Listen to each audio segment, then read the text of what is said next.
Indian red cross society દ્વારા સુરેન્દ્રનગર જિલ્લામાં પૂરગ્રસ્ત વિસ્તારમાં સેવાકીય કાર્ય.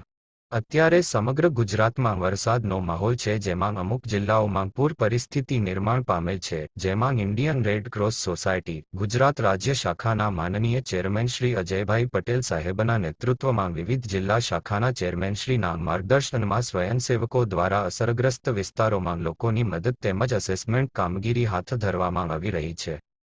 રાહત સામગ્રી માટે સર્વે કરી Indian red cross society Gujarat રાજ્ય શાખાને વિનંતી કરેલ, જેમાં માનનીય ચેરમેન શ્રી અજયભાઈ પટેલ સાહેબ દ્વારા સૌથી વધુ અસરગ્રસ્ત વિસ્તાર માટે 200 કીટ ફાળવવામાં આવી. Vice chairman doctor Ajaybhai Desai સાહેબ તેમજ general secretary doctor Prakashbhai Parmar સાહેબનો પણ આભાર વ્યક્ત કરીએ છીએ. Indian red cross society Surendranagar district બ્રાન્ચના ચેરમેન કલ્પેશભાઈ સંઘવી, સેક્રેટરી રતિભાઈ ભાડાનિયા, પૂર્ણાંકભાઈ શાહ, નીરવભાઈ શાહ, જિગ્નેશભાઈ સંઘવી, અશ્વિનભાઈ પારેખ, સંજયભાઈ સંઘવી જરૂરિયાતમંદ લોકોને સાધન સામગ્રીઓ પહોંચાડવા માં સાથ આપેલ હતો.